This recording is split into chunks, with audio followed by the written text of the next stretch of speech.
Hello, everybody, and welcome to the Atheist Uprising. I'm your host, Joshua Void, and today we're going to have a great discussion when it comes to atheism and purpose.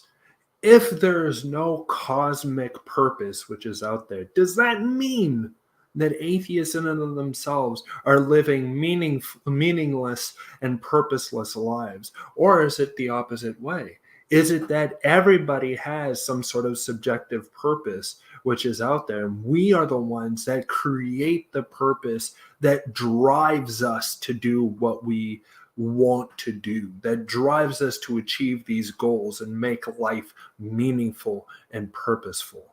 So it's going to be a very good conversation today. But before we go into it, I want to thank again our Patreon supporters, Linear and TART. Thank you both for helping us really achieve and create great content for viewers such as yourself. So thank you so much for your Patreon support.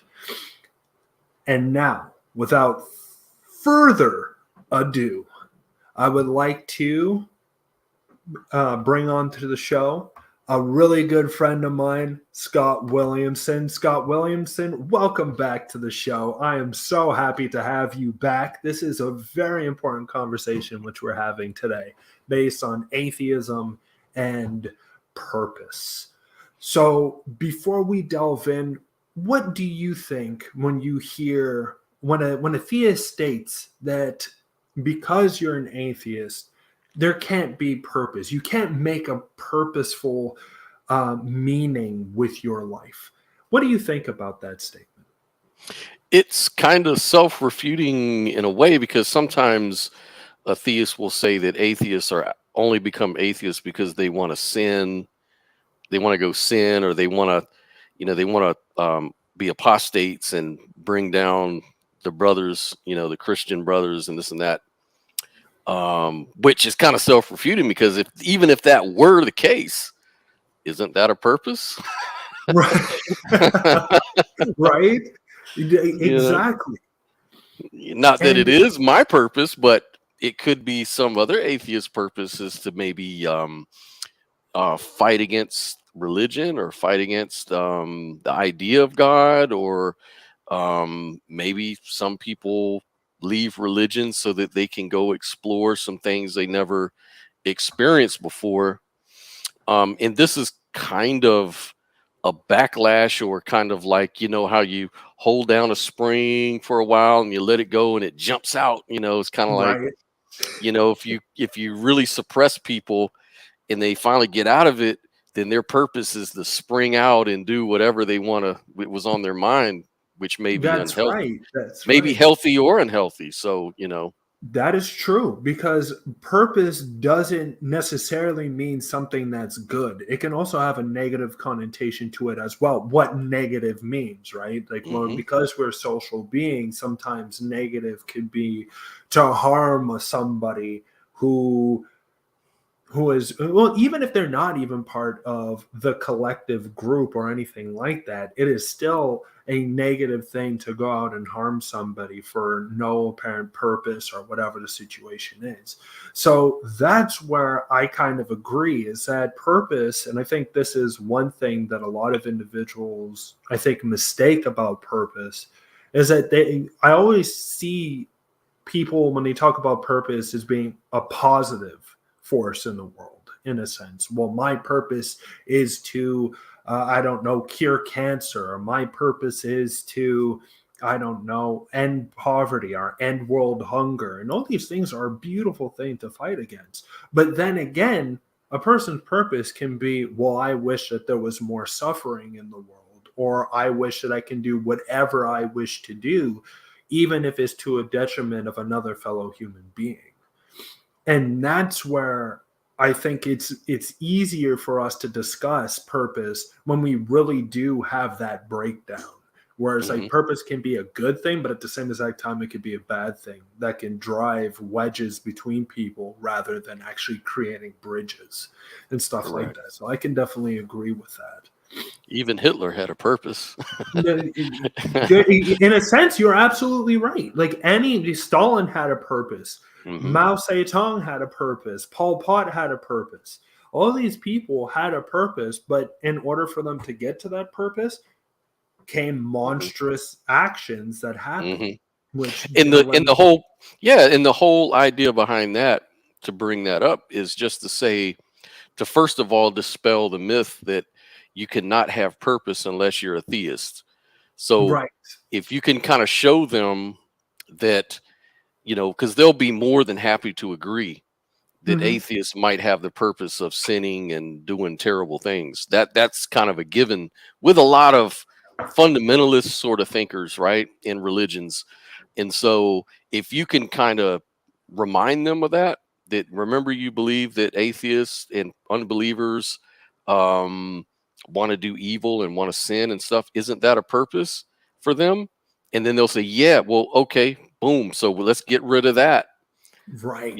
You can have a purpose, so we can at least agree on that. So now we can kind of step into, can atheists have a positive purpose, right, rather than just, so we can kind of, because you'll never get to that point until they agree that you can have a purpose. Now, some theists will say that, well, atheists, based on their beliefs, feel like there is no objective standard of meaning out there by God, because there is no God, or they don't believe there's a God. Therefore, there can't be this objective meaning out in the universe. That's just this thing that, you can kind of look at and we can all agree on. It's like, well, that's another conversation. That's kind of a different way. But even if they go that route, you can still remind them, hey, but did Hitler have a purpose? Did Pol Pot have a purpose? All the things you mentioned. And they'll say, yeah, well, we already there you see. go. Exactly. So atheists can have purpose. But the thing is that those purposes, at least within the theist's mind, is negative purpose, things that are kind of counter God in a sense, and counter a good or positive purpose to bring an end to poverty, hunger, and everything towards that extent. So I do completely agree with you. And that kind of expels the idea that there is no purpose within atheism, because if they agree with that, then that is purposeful. Even if it's negative, it is still a purposeful thing. And then, as you stated, we can now jump into, well, can atheists have a positive effect and a positive purpose on the environment which is around them? So already the idea of atheists being purposeless or being meaningless within a society or within as a whole is completely and absolutely debunked just based on that statement. Exactly. It's a really an easy one to kind of get over if you just kind of understand the mindset where they're coming from. If you just understand what they're trying to say is, they equate any sort of subjective value with their God, because in their mind they can't tell the difference. They have this subjective perception of reality being a certain way, maybe based on the Bible or based on the Quran or whatever, Book of Mormon, what have you. And so for them, the purpose goes hand in hand with God. So those two things are objective facts of the universe, right? So if you kind of understand where they're coming from, then you can sort of remind them, even unbelievers find purpose, and if they can find purpose, even if it's bad, then that kind of demonstrates that purpose and meaning isn't this thing that's out there that everyone has to agree on.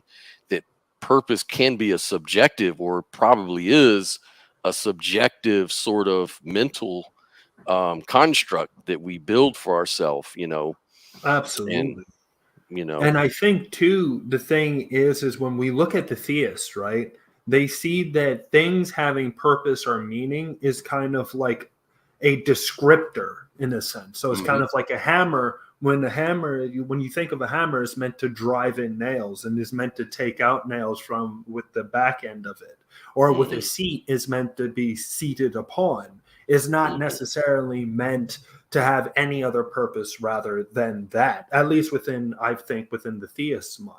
Is that so? A lot of times, I think they feel that purpose is something distinct and is kind of like God given in a sense. So it's like, okay, well, if you are evil in the theist side, right, then that means that God has given you that evil distinction in a sense, that evil descriptor. And henceforth, I think to them, that then annuls a sense of purpose, because only God in and of itself, yeah, or his self, is the only thing, as you stated, that can bestow a purposeful or meaningful life onto his subjects in a sense. Yeah, my theory is that people who believe in deities and these unseen gods and these unseen things, they're desperately looking for some way to ground everything down into something they can prove not only to others but themselves. And so these sort of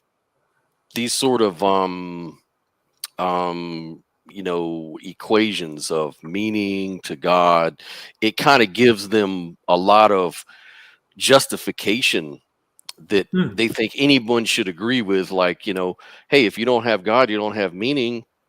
So come on, guys, you want meaning, right? You want a goal Right. in life, right?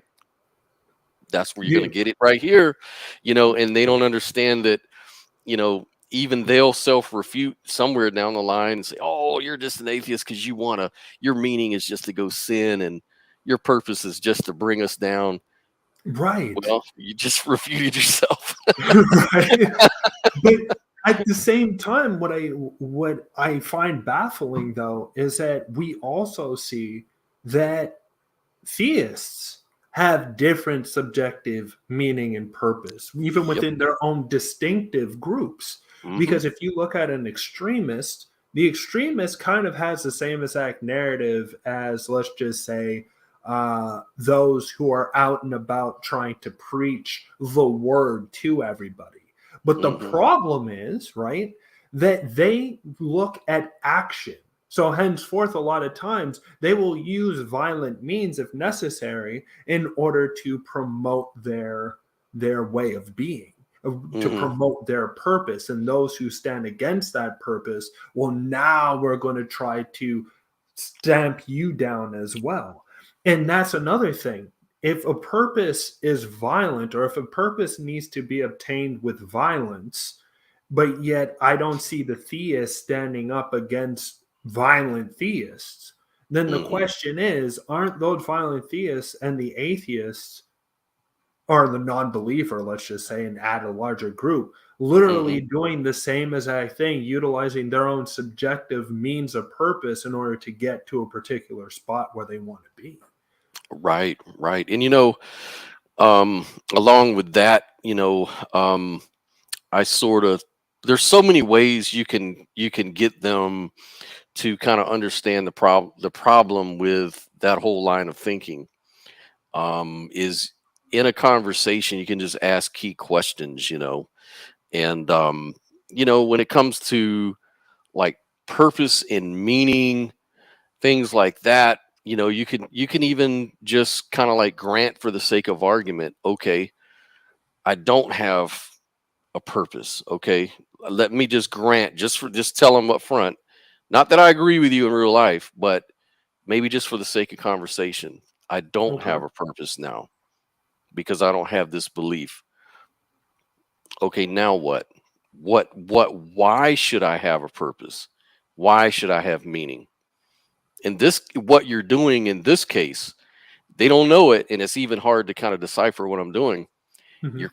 You're kind of playing a game with them because you're leading them, and you're leading them to understand the subjectivity of meaning. Because if you can Absolutely. ask that question, why should I have meaning and purpose? They'll say, oh, because God wants you to. Okay, just for the sake of granting the argument, Why should I do what God wants me to do?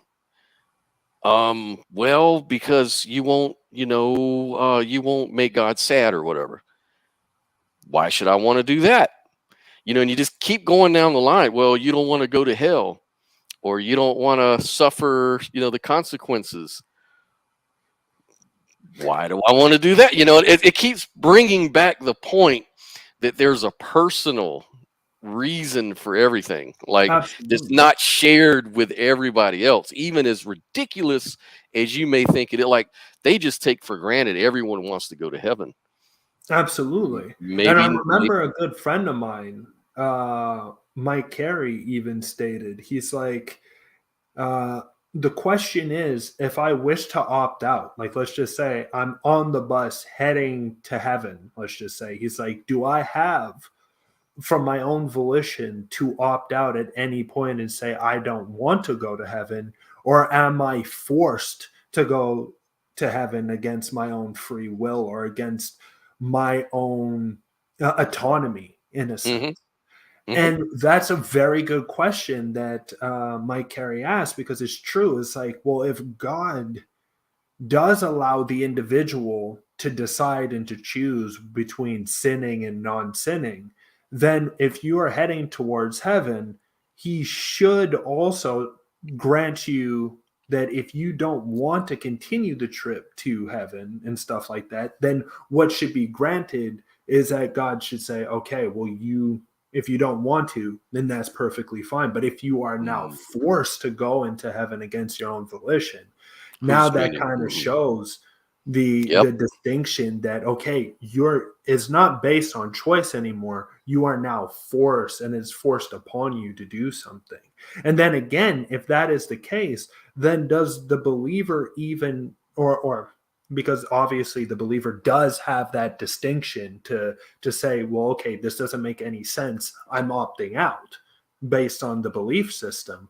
But the believer who does believe, do they think that that said belief system is determined on them, like they have to go down this path or else it's only self-destruction that awaits them? And if that is the case, then is that really a purposeful life, or is that something that is basically a defense mechanism against the negative which is coming? So it is still a purpose. You don't want to be harmed, so henceforth you're following suit. But is that the best way that purpose should be endowed, is through fear, or should it be endowed through voluntarism, in a sense? Right, because that gets to the heart of the matter. It's like, if my purpose isn't mine, and it's actually the purpose of an authority figure, then where's the value in that for me? Like, it's for everyone else but me. And why should I want that? Why should I want to, even if, like, it's just so, there's so many ways you could go with it, just to kind of point back to each person. It's like you said, like Mike Carey asked a good question there. Can I jump off the bus at any time I want? And then, of course, to them, they're like, well, why would you ever want to do anything like that? Because that's my purpose. My purpose is not to live forever.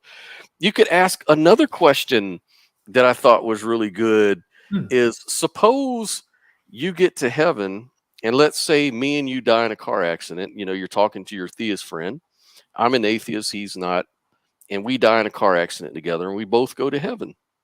And God says to the theist, hey, I tell you what, would you trade places with your atheist friend here?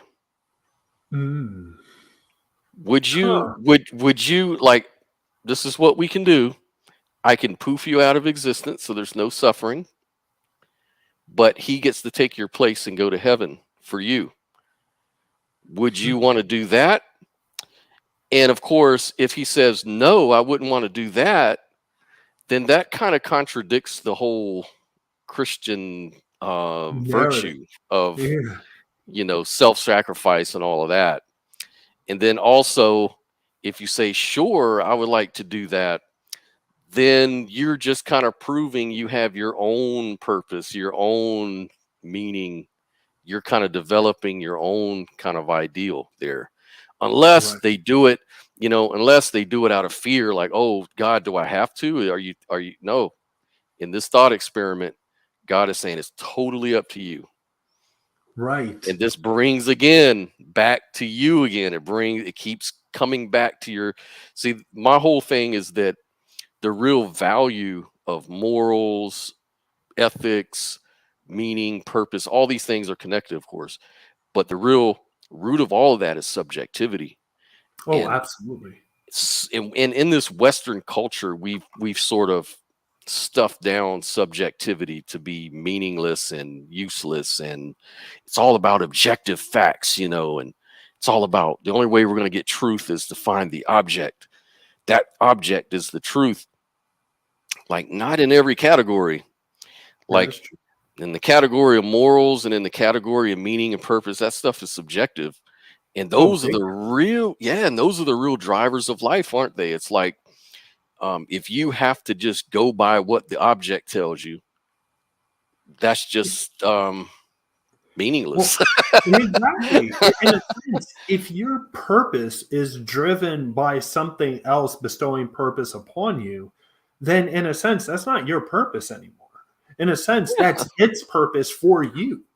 yeah, And the thing is, which I find a little weirder, is that if its purpose for you is to be a theist, but yet somehow you're allowed to break free and become an atheist or a non-believer, then how strong is God's pull on you in a sense? Because if you can change your purpose out of arguments and everything, then the question really lies, well, is God as strong as the best argument the person puts forward? And if that is it, then it really starts coming down to other questions where it's like, okay, so hmm the purposefulness of God can be disrupted by somebody's well put argument in order to dissuade you from the real meaning and purpose of things, and then switch you to something that is quote unquote self destructive, like the theists believe.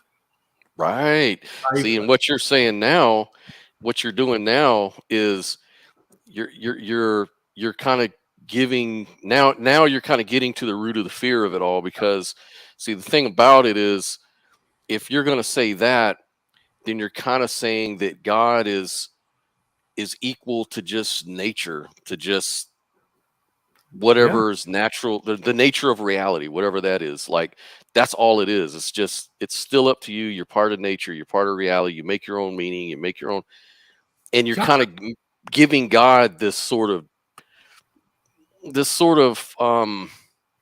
Well, like this like a mantle or a pedestal in a or sense. yeah, you're giving God, or nature, you're giving God this equality to nature, Oh, which good point. gives, Good point. Okay. you're giving, if that was like, let's assume that they're right. Let's say, okay, I grant you God is correct, God is true, God is real, but I also believe that morals and meaning and all that's got to be subjective. And then they'll say, well, then what's the point of God? Exactly.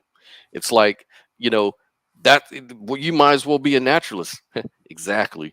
Because that's what, naturalistic or scientific pantheism is presenting to you. It's telling you, Absolutely. look, guys, anything that your God can explain, or any hole that your God can fill, naturalism can do it too, only better. Absolutely.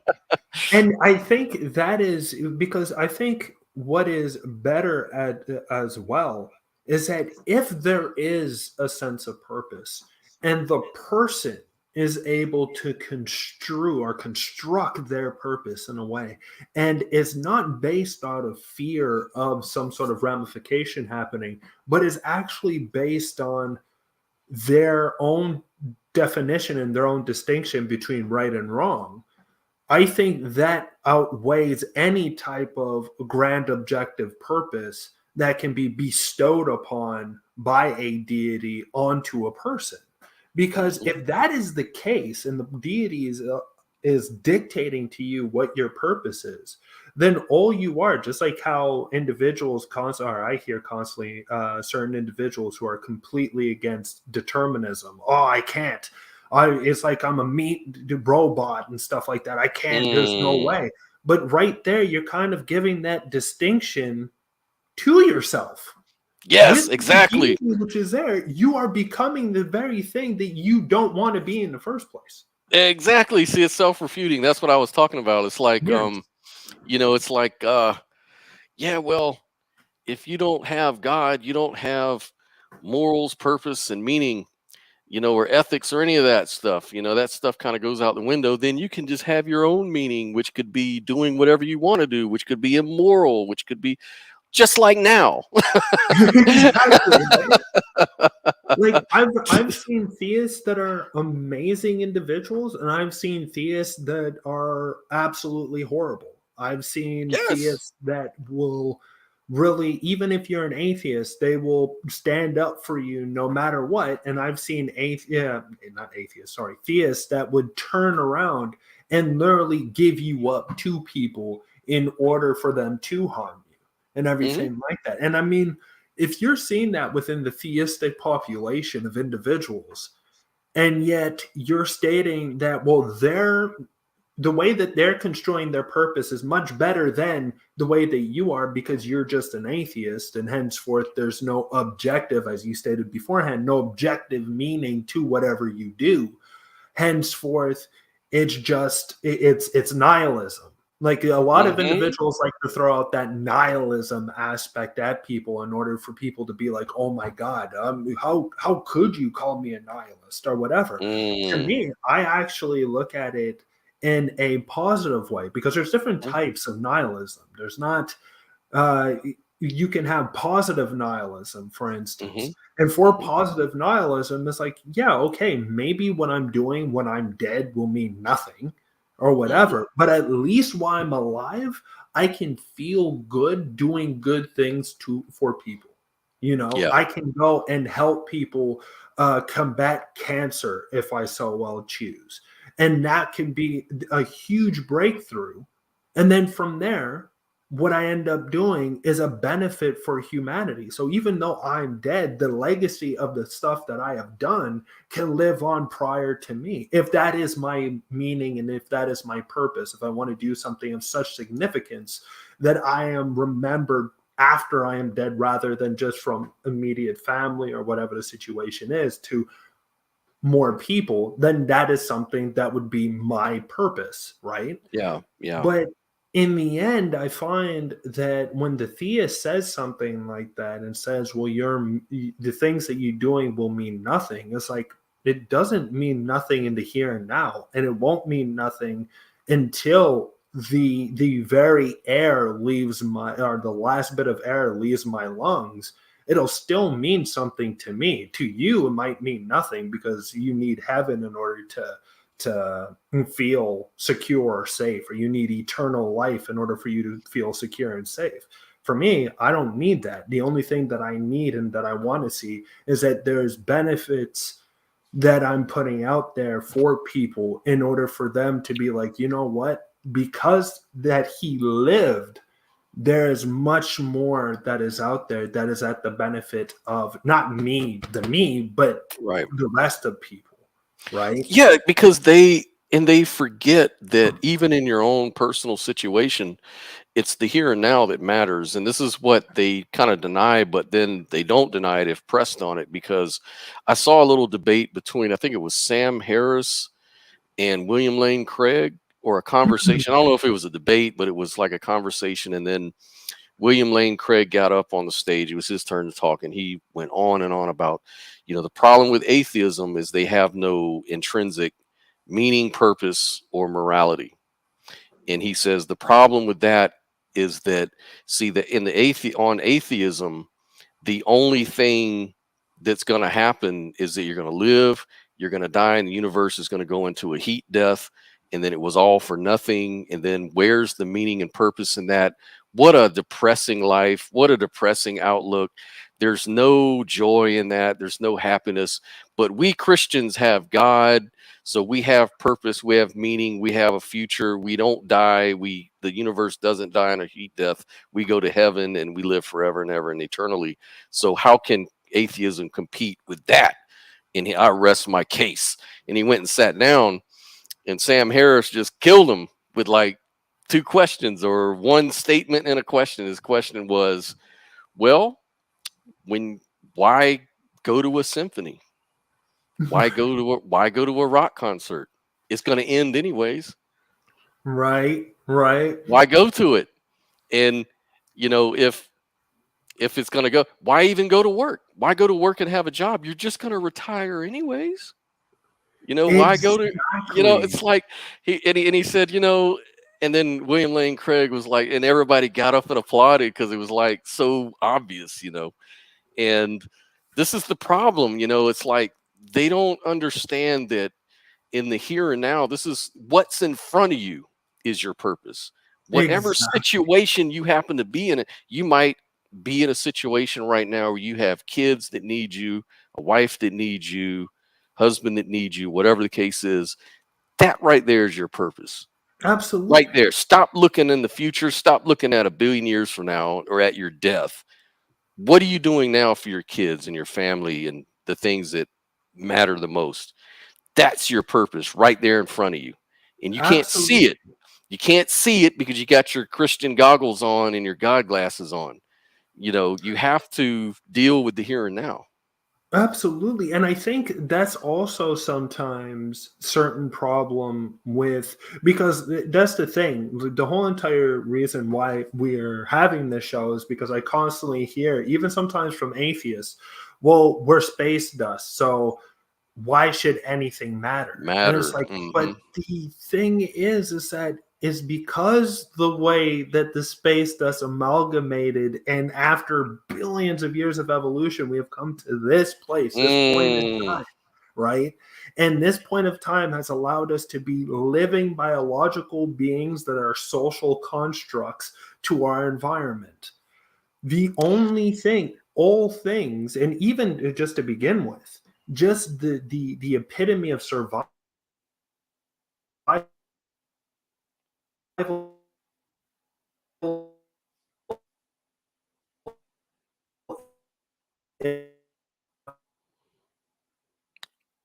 it's kind of roboting. I don't know if it's if everybody's seeing that, hearing that.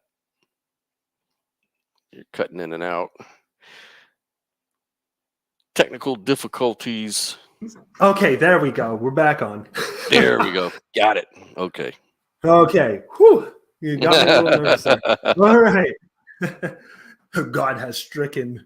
Yeah, God is mad at you for that. Right. Speaking sense. We need the power. We need power. Exactly. Go ahead and start over because we probably missed a lot of what you were saying. Oh, that is true. That is definitely true. So so I'll start over. I was stating that we have built, like, through billions of years of just space dust amalgamating just to create the planet itself. And then through that, the evolutionary factors that have kicked in order for us to reach at this point in time. And because the way that we've evolved, we are social creatures and everything like that, that we have a tendency to want to be with other people. Even if it's just family, even if it's whatever, that is a tendency that has evolved within us, as to being with other people. Mm-hmm. And the thing is that when you, how can I say it? When you do good for certain people, now this is not for everybody. I'm not stating what I'm about to say is everybody's thought process. But at least for individuals that aren't psychopaths or sociopaths or whatever the situation is, or out of the other plethora of issues which are out there, or not issues, but I mean, I guess you could say biological situations. Yeah, exactly, that are out there.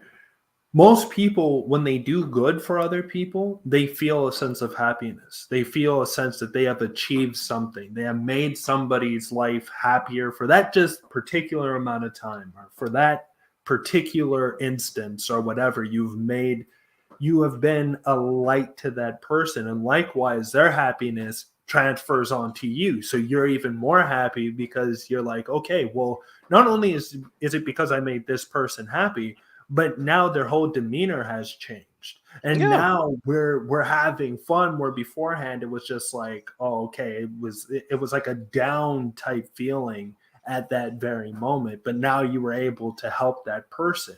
And Hmm. literally the one thing is that purpose doesn't need, and this is another thing that I think people misconstrue. They think that purpose needs to be for the long term. And Hmm. for me, I think that purpose can be for the short term. My purpose for right now is to make this person happy. And if I can do that, then I have done what I wanted to do. And And that is, man, that is sort of what you just said right there about the temporary and the purpose and the focus. What you've sort of what you're sort of alluding to is also another Eastern wisdom tradition, like hmm, in Buddhism or Hinduism and things like that, hmm, Jainism, different. And it doesn't even have to be connected to any of those things necessarily at all. But what you're talking about is devotion, and devotion doesn't have to be long term. Devotion can be a short term thing, in this hmm, the the spiritual or psychological benefit from it is that it puts you into flow states, where suffering is no longer on your mind. hmm, Your pain is no longer on your mind. Your boredom is no longer on your mind. All the worries of the day disappear and dissolve. Why? Because your focus is on that thing that you're looking at right now. Like, while I'm talking to you, for example, while we're doing this video, I've got like a million things I need to worry about, but I don't have to think about that right now because I that- get to get away from that, and I get to talk to Josh, my man, and we get to talk about these interesting things, and we bring power to our life, and we get to not suffer. Time seems to run too quick. We've already been at 37 minutes. It seems like we started like 3 minutes ago, but it's so true. it's like we're in a flow state. I'm in it right now. I could literally say I'm in a spiritual or psychological flow state with you right now. You know, Absolutely. because Absolutely. the devotion, we're devoting ourselves to a conversation and getting this video nice and wrapped up, and we get to push the message out there. And it's like that with anything. You could be doing music, playing music, running, jogging, exercising, meditating, doing your schoolwork, doing your work, my job. Sometimes I'm at work and I'm really focused on a problem. Time Yeah. goes away and all my Oh yeah, it worries go seems to away. speed up. Yeah. It's Yeah. That's absolutely that's the only meaning that matters at that point in time. I'm not thinking agree. about the heat death of the universe. I'm thinking about I'm thinking about getting this thing done, or whatever. And Right, that's but not only that, but for me, I find that why are you even thinking where I hear theists like William Lane Craig state, well, the death of the universe and the heat death of the universe, and look at how nihilistic that is. And it's like we're mhm. still talking about billions upon billions upon billion years in the future, which I will not be part of, Right. nor we don't even know if humanity will be part of that. You No. know, so Right. if that is the case, I don't need to worry about that. I just need to worry about the here and now. I need to worry about if like when whatever the situation may be, I need to tackle that situation, And It's just a if I'm sales It's and just a if I common sales trick. It's like they're trying to build and create this problem for you that they well, a get to non-existent problem, a right? non-existent problem. That's how sales works. Sometimes you have to construct a problem that doesn't even exist just so you can step in and sell them the solution to it, That's because right. they weren't aware it was a problem until you brought it up. Now that you brought it up, that is a problem. I guess I need to join church, and I need to join you, and I need to go with your cause or whatever. It's like it's all they have. It's like they sort of exploit people's lack of skepticism And when I think about skepticism, all it really is just trying to take a bigger view of everything. Like, let's just not get so focused on the minutia. Let's broaden and ask the same questions about all these other situations. And how does it, is it consistent? Does it all still work out consistently? That's what skepticism is. It's just a matter of testing the waters with your theories and Absolutely. stuff. That's all. Exactly. And that's the thing, that like the only thing that I would kind of state is that I'm not a big fan of universal skepticism, because it's kind of Hmm. like, yeah, okay, Yeah. like not Yep. everything needs to have that type of level of skepticism That's too. right. That's There are right. I certain agree. things where it's like, Hmm. okay, we can make those distinctions. Yep. But the thing, when I look at individuals, when we talk about purpose, meaning, and let alone ethics and morals, I think, well, it's not even I think, because it's not even about the me anymore. It's more about how the person is constructing their ideas. And I mean, everybody can construct their ideas for quote unquote good or quote unquote bad or evil purposes and Hmm. everything like that. It's not as black and white in a sense as a lot of people want to make it to be. And certain Hmm. people want to do good things, but on their way to doing some good things, they do some negative things also in order to get to the point so that they could do the good things for people. And after you kind of ask yourself, well, now since they're doing good things, does it count the bad things that they did do, which is not necessarily kill anybody or anything like that, but it's more or less to like, are the negative things now canceled? Like, did they need to happen for the purpose to be bestowed onto, or the purpose to Good be point. fulfilled, I should say? Really good point. That kind of goes to um, the means to an end fallacy. Like, like how you see in, sometimes you can say, like, if you're discussing with a Christian, for example, right? And they'll ask you, well, why aren't you a Christian? What is it about the Bible you don't agree with, that doesn't resonate with your values? Why do you say that? Mhm. And you could say, well, there's some things God did that didn't sit well with my values, like the story of the Noah's flood, or um, you know, uh, how he ordered and commanded the killing of the Amalekites and the children, the women, children, camels, and donkey and infants. That doesn't resonate with my values of what I think God should be morally and ethically. And then they'll sometimes justify that stuff with the means to an Right. end sort of fallacy. They'll say, well, it doesn't matter. Doesn't matter because those babies went to heaven. Um, you Right. know, all the people that were killed unjustly, God's purpose unfolded after all that suffering and all the things God allows to happen. I know it looks bad, it feels bad. You hate to see children starve and lions go and eat, children's families, and then, in the in certain places where they don't have protection, and and then there's wars and there are all these other things, natural disasters. Sounds terrible. You would think a God who loves everybody would make things perfect, but believe me, he's got a purpose and a meaning behind it all.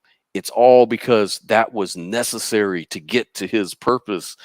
And that doesn't really sit well with most atheists, because we just don't feel like, well, number one, if you're a God and you're all powerful and you're all loving, then all of that stuff seems to be a contradiction in terms. And so it seems like such a thing couldn't exist, because if God is all loving, all powerful, then there would be no suffering, no evil, no sin, because Exactly. all means the entirety. It means like everything. Right. So you're going to have to either change your definition. But then they're saying, yeah, but if we change our definition from all loving, all powerful, then actually he's no longer a God. He's just equal to just nature the way it already is. Exactly. Exactly. Exactly. And Exactly. that's the whole entire point too, right? Yes. That's why I always come at at this stuff from a naturalistic sort of point of view, Right. because I'm like trying to show them that, you can get the same thing from nature that you're trying to get from God, only better, because you can hold a God responsible, but you can't hold nature responsible, because That's nature right. isn't conscious, it isn't volitional, it isn't this thing that's caring for you and all loving and all that stuff that causes your confusion there. Exactly. And not only just that, but nature in and of itself is also a destructive, but also a creative force as well. Yeah. And that's the whole entire point that even for me, and I think that's another thing that purpose, or for people to grab a hold of purpose, meaning, and or maybe just purpose and meaning, because morals and ethics are built up and construed based on the individual in and of themselves without Hmm. necessarily having to deal with purpose and meaning. But at least Hmm. with purpose and meaning, I think for people to realize, and I think that for all people, including atheists, theists, and everything like that, that life sometimes isn't fair. Life isn't batting for your success, but destroying somebody else's life or anything like that. It is literally, in certain cases, it's a random sequences of events. And if you're in the way of that random sequence of events, the circumstance Hmm. is, sadly, you're the one that's going to be hit with that type of um, issue, or that type of casualty, or that type of suffering, I should say, Right. that will And just happen, you know? Ex And exactly, exactly. And there's right. certain wisdom traditions, like I say, usually those are found in like Far Eastern traditions, Mm, and these sort of go along with more kind of argue for like a more atheistic sort of point of view, mm, in the sense that um, these things that we look at cause us a problem because innately we are confusing our subjective reality with an objective reality. So because we're confused on that, or a lot of mhm, people are, they're unable to transcend that. So what happens, and what I mean to say is that once we start realizing that we're not special, that we're not outside of nature, like we're this special thing that God has made separate from the animals and separate from the weather and separate from the earth and all of this stuff. When we start seeing that we're just part of that natural chain, and we're part of that causal chain as well, then we stand to be destroyed, and we stand to be blessed by nature and also cursed by destroyed. nature, whatever language. But when you kind of embrace that idea, then all of that stuff sort of dissolves away, and you stop Absolutely. taking it so personal. Like, why did it happen to me? Why not you? It happens Right, to exactly. What everybody. makes It's you you what so makes you special, different right? than anybody else? See, that's You're the just ego. That's human. the ego at work. See, that's the ego, and that's what the Buddhists are trying to tell us, is that when you start disassociating yourself from this little petty ego thing, this pride thing of identity and all these constructs where you've built up this story that I'm special and God's little special person. When you start getting rid of these little constructs and you start realizing you're just part of reality, just like everything else, then Absolutely. it sort of takes all that stuff away. And in the way I look at it, it's kind of like, if how they say always expect the worst. That way, when a good thing happens to you, it's just icing on the cake. It's like, Absolutely. yeah, it's a psychological or spirit, whatever language you want to use. It's a good thing to embrace and anchor yourself into, because Absolutely. yeah, you don't have to suffer so much. You don't have to worry and ruminate so much over these things. You can just relax and say, you know what, something bad happened to me. Let me just acknowledge that it hurts. Let me acknowledge the pain. Let me acknowledge that. But now I can get over it. That's it, exactly, and that's I why have a bit. permission. Yeah. Yeah, exactly. Like, that's why for me, I like looking at the more stoic way of doing things, in a sense, where it's just like there's Yes. going to be certain things that are going to come at you, and some of those things you have no control over. You Mhm. can try your best to try to withstand whatever is going to come at you, but there's going to be a point in time where something will happen. And it's Mhm. not, and literally it's about when, not if. So Yes.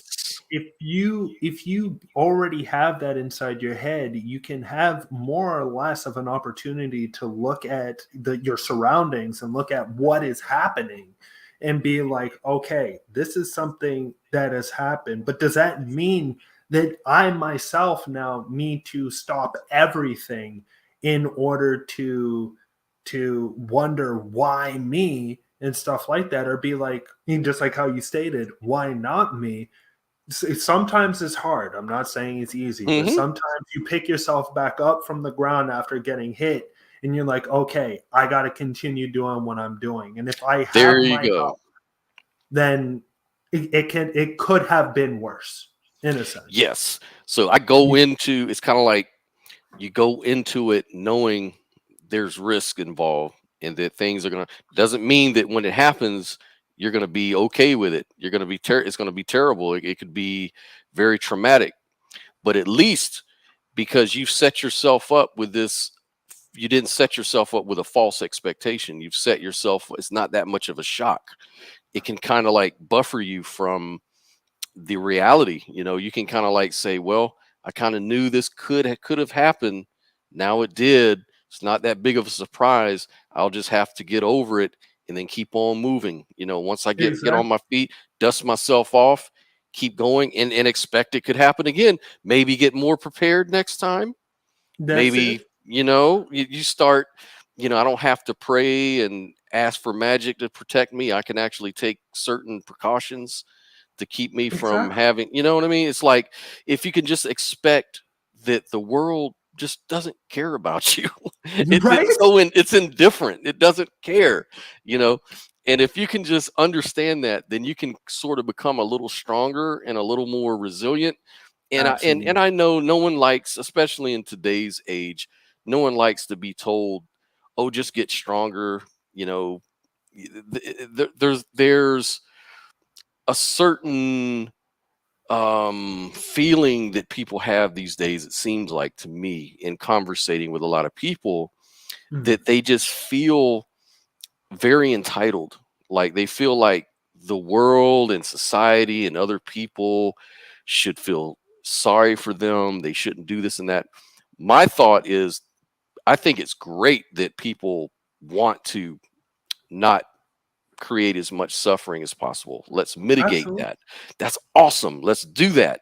But at the same time, you can't just expect the world to coddle you like a baby.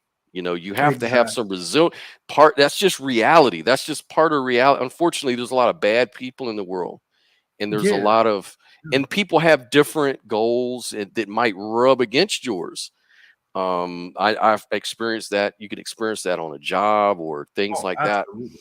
You can't expect, like, maybe I want a promotion at work and I'm competing with all these people, and the people aren't just rolling over and letting me win. They want the position too. Yeah, And so absolutely. we're kind of rubbing against each other, right?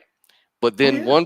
a person of a younger generation may feel like, well, there's got to be some conspiracy against me, or there's got to be some other reason why I'm going through this suffering that has nothing to do with they just want to fulfill their goals and meaning. Maybe Right. because they should be worried about, what about my meaning, what about my feelings. It's like, you got to understand, you just have to get stronger, man. If you want to compete in anything, you have to Yep. get stronger and deal with it. You can't pray your way through it. You can't, you Yeah. can't expect your way through it. Like, expect people to feel sorry for you, expect the weather to feel sorry for you. It's Yeah, not. you gotta, as you stated, or just like how my grandmother used to state, grow thicker skin. You know, if something hurts you, sometimes you Yes. gotta grow thicker skin so that it doesn't hurt you next time. You know, It sucks The- to hear that. I hate it- hearing that. I'm not. What you just said hurts me. Like, I hate what you just said. I do. I do because it's not. It seems not fair, or there's something wrong with that. But at the same time, you're just telling it how it is, man. exactly, And the and faster that's I the can whole. just yeah, the faster I can get on board with you, the faster I can get on my feet and get this thing done, you know? Exactly, because that's the whole entire point is that people, because certain people, and I can understand it, like you have a purpose, you're driving for that purpose, and you miss your shot. Or you have a goal, you're aiming for the goal, you miss your shot, and you feel like everything else is falling apart around you. My life was dedicated to this, and this is no longer the goal, this is no longer the purpose, and I feel my life is falling apart. The thing is that yes, nobody's saying that you shouldn't be saddened by that. Of course, it's a sad event. This is your whole entire life is building up to the, or you're believing your whole entire life is building up to Mhm. this very goal, and the goal just falls away from you. It sucks.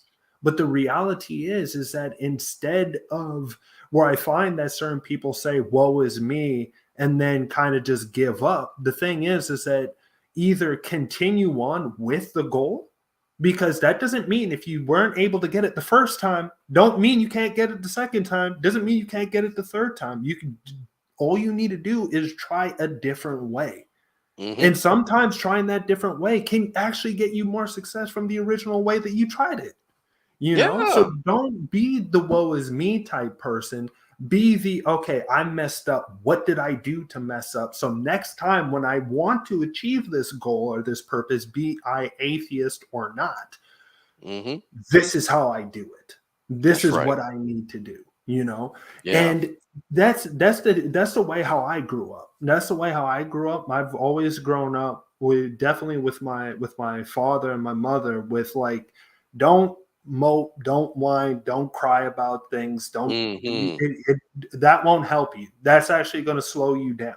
Yep. The thing is that, like, you take the hit sucks, but take it, Mhm. Take it. get up, Mhm. and figure out how you can actually work it through the next time. And if this dream is either too far, or this purpose or this goal is too far, let's just say for now, then figure out another purpose that can coincide with the purpose that you had to begin with. So if you achieve that, that might bring you closer to the purpose that you originally had to begin with. Yeah, So I mean, let's not bullshit ourselves. Let's not say, "Oh, well, God must have a different purpose for me," or God doesn't God is cursing me because he didn't like I said something wrong to somebody, so he's punished yeah, me, or God doesn't want me to achieve this goal, and he probably wants me to look for something else, or it could be some other thing like, oh, it's just a conspiracy. The devil's out to stop me, and he's using people to get in my way. It's like, no, just get stronger, dude. Just, yes. And that's the thing, is that there are people. Now, don't get me wrong. I know people have different mental states, and certain hmm individuals, some things people are able to get through easier than others. That I hmm completely Yep. understand.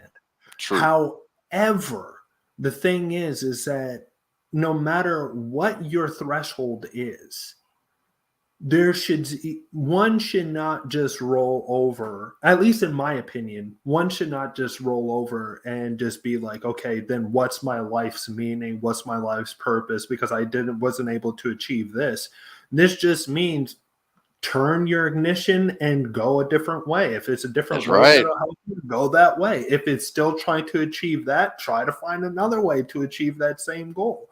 And that's the thing that I find that today, definitely the kids of today, sadly, have that inkling that everybody should get a medal, in a sense. That's right. That's right. You're playing the sport, but because a certain team didn't win, well, they should get a medal just for effort. Just for effort. And Yeah. That's the thing. That is not going to benefit or help kids understand when they grow up that life is hard. And if it's not people who are going to be hard, it's going to be the environment. The environment Mm-hmm. is going to tear you down and Yeah. everything like that. So Your like health. Yeah. yeah. And the stronger that you are mentally as well, Mm-hmm. and the stronger that you are, because predominantly mentally, because even physical things Yeah, happen up you here as can't well. help that. It's like if if something comes along and breaks my legs and I can't, do my job or whatever, the only thing I've got left now is my mental powers to kind of like embrace it and figure another way or solve that problem. Like, life for me is just a constant solving problems for me. Like Absolutely. my experience from day one has just been one problem after the other. And Right. if I was to just like get discouraged and give up, then it probably means that I had some expectation that I shouldn't deserve to go through it. And because I am, hey, I'm not getting my end of the deal here. I was supposed to get things entitled to me, so I give up. And I was like, no, that ain't gonna work. It's like, Right? you have to, Yeah, I think you I know, completely agree with you. I if completely agree with you. if you're not getting what you expect, maybe you should just lower your expectations. I don't know. That's it. Or Or it's change true. them or And something. right. And the thing is that people are trying to make this elaborate purpose for themselves. But I think Hmm. the reality is that just like how you stated earlier on in the show, sometimes the purpose is right before you.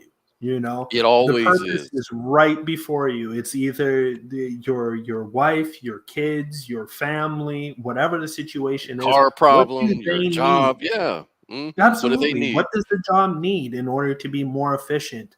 What does my family need in order to have a better life? What does, like, Hmm. these are the things that, like, if your big goals don't necessarily work out, there's still those goals that are right in front of you. And some Hmm. people, I think, miss that. They kind of look at the big goal, and then after they give up on all other goals around them, and it's just like, no, the goal is right there. Like, just look straight ahead and you'll see it you know You know, this is kind of related, but a little different. But Sure. yesterday, talking to a theist, kind of talking about meaning, and really we were because he was trolling me and trolling other people, and so many people Ah, came out and were like, "You're a troll," this and that, and he's fighting against it. And then he got to me and he started this and that, and basically I call him out and I'm like, "Well, well, no, I made a comment to someone else who was complaining about this particular Christian that he's a troll, and I don't like conversating with him because all he wants to do is troll."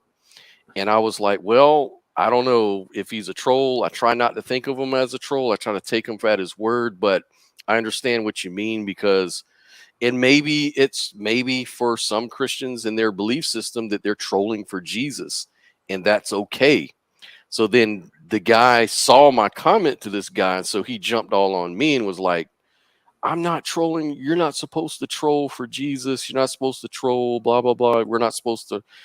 And I'm like, okay, well, are you trolling people? And he goes, well, sometimes I troll because I'm giving them what they dish out, and I'm trying to respond to them and like. So if you troll me, I'm going to troll you back.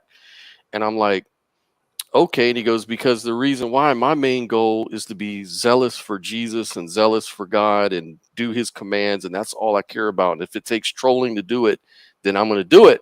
So I was like, okay, well, that seems kind of like cherry picking. And he was like, what do you mean cherry picking? I'm like, well, Jesus says, do unto others as you would have them do unto you. Do you like people when they troll you? It's like, no.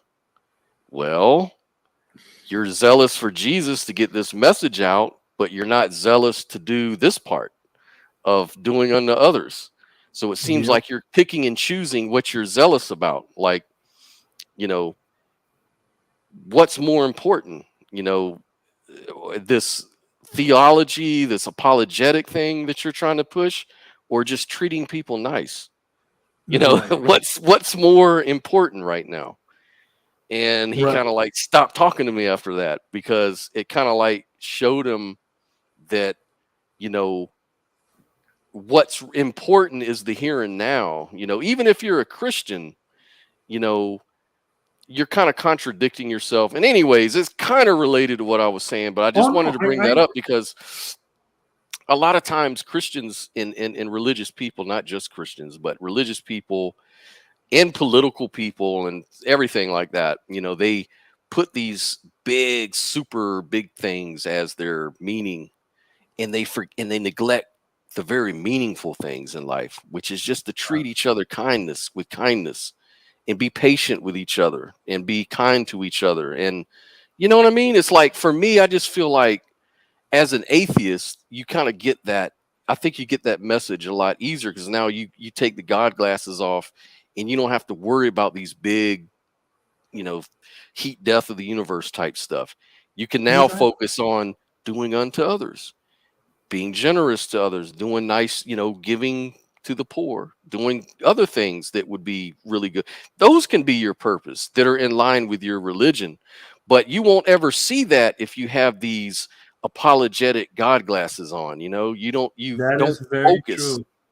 you know. Absolutely. Absolutely. And I think in the end of the day, the best, or in the end of the day, I think in the beginning of the show, we kind of just debunked the idea of the atheist not having meaning and purpose or whatever. And Mhm. in a sense, we're really just trying to aim for what is the best outcome, because even with theists can still provide certain things that are beneficial and stuff Mhm. like that. And like, even for the here and now, one of the largest charity groups that are out there are theist Christian groups and everything like that, going out there into third world nations, literally helping out the individuals that are there and trying to build wells and all the rest of these things. So I mean, if we really look at it or whatever, now don't get me wrong, I know the population disparity is also very large compared to the atheists or just unbelievers in the first place, but still, Mhm. it just kind of shows that there are certain things that I think the atheists can look at from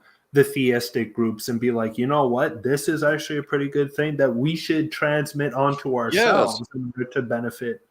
because they uh can support us. They can be a support to us. They can support our cause, because we can find a common cause. It may be to help the poor. It may be to donate private charities, or create a charity, or do really good things. Like, we're talking about the positive things. We can do these things as individuals, and they can be our greatest support. But first, before they will do that and be our support, they're going to have to understand that atheists have meaning and purpose too, that we can be Absolutely. positive too. And if you can understand that, then you can see how we can all kind of work together on some things, you know. Well, yeah, I completely agree, and I think, but the only thing that I find that might be problematic with that, even though that I think is a great goal to try to aim for, but the one thing is that if theists and even Christians, for instance, look at other denominations and other sects as heretical or whatever the situation is, Hmm. and then you're looking at a group of individuals that don't even believe in a God, not even that their way of believing in a God is different, but they don't. I Yeah. find it much more harder for that group of non believers to somehow break through that. I'm not saying it's impossible, but I'm just saying that at this very moment, it seems like it's going to be an uphill battle, and definitely there's going to be certain individuals who would not want to work with atheists because of just that one fact. Yeah, they You know, let that one thing, if you don't accept Jesus as your personal savior, then that disqualifies you totally. And absolutely. that, And so not you only can for atheists, that goes for any religion that doesn't agree with them. And so absolutely.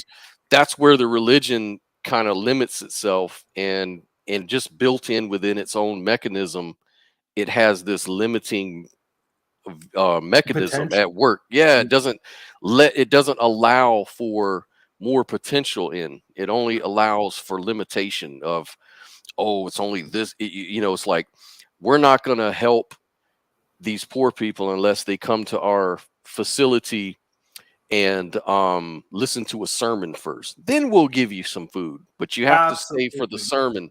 It's like with an atheist, you wouldn't have to do that, of course. You would just get the Of course. food, right?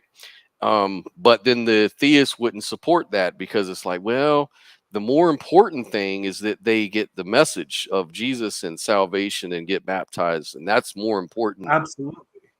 And that's the one thing. And then after, I think we can Yeah. wrap up the show. But that's the one thing that I think is the huge difference. Also, is not necessarily Jesus, but the soul in and of itself. Because for the theist, no matter which theist you're looking for, except for Eastern philosophies, right? That the idea is that the soul is eternal. So it's either that you follow these tenets and you get eternal salvation or Right. mercy and everything like that, or you do not follow these tenets and you land yourself in an eternal damnation because you have a soul. And I think that's the problematic, and I would love to get into this conversation next week. But that's, Yeah. I think, the problematic Yep. aspect of theism is the soul. And I think That's that if it. we can get around that, I think that will lower all these walls that theism puts up, and it just drops them to the ground and just That's say, beautiful. no. You said it beautifully, man. That's Yeah, beautifully said because they're putting their hopes into the next life instead of this one, and exactly. you're just destroying any meaning and purpose that would ever exist, because if you're putting all your meaning and hope into this life that you don't even know is going to exist, then it seems like you're the Yeah, one and who's the what's the nihilist. point of even Yeah. doing good in this world, because this world is only a test. So if the world Yes. falls apart, it doesn't matter because my soul is eternal. Yeah, this is just dirty rags. It's like Right? this world is just, it's doomed to destruction. God doesn't like this world. This world is in the hands of the evil one, the wicked one, Hmm. according to John 1:3 or whatever.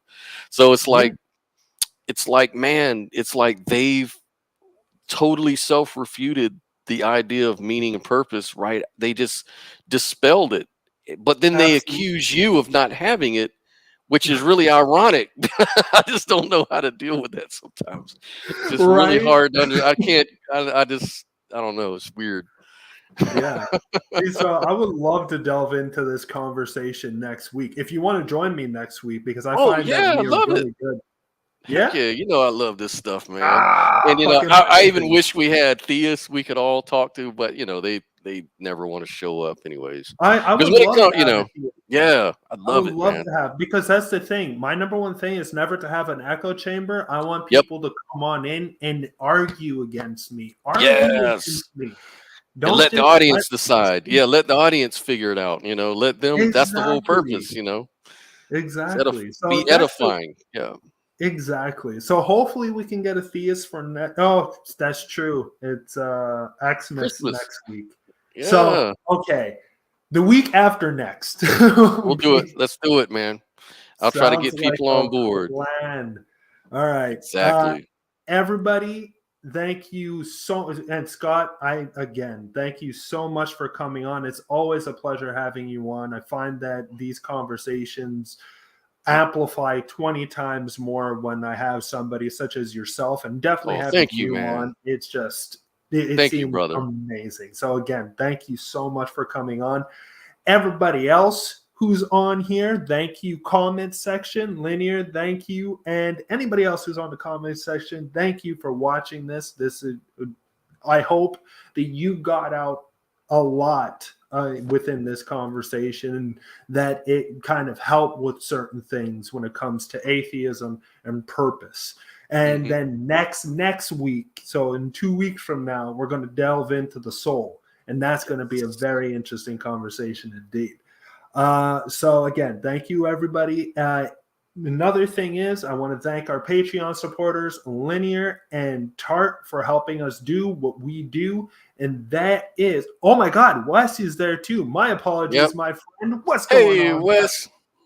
I am Mr. happy Wes. that you're here to hear that. My apologies. I did not see you. I didn't think. I need to be more aware of the comment section, everybody. But We love you, Wes. Wes, awesome to have you here. It is amazing, and thank you for the intro again, because that intro is a killer intro. So thank you. But all in all, I want to say thank you all for coming. Thank you all for watching. I truly do appreciate it. And you are all amazing. And I will see you in 2 weeks from now when we will delve into the soul. The soul. The soul. That's what's happening right now. All right, everybody. Peace, much love, and see you later. Later.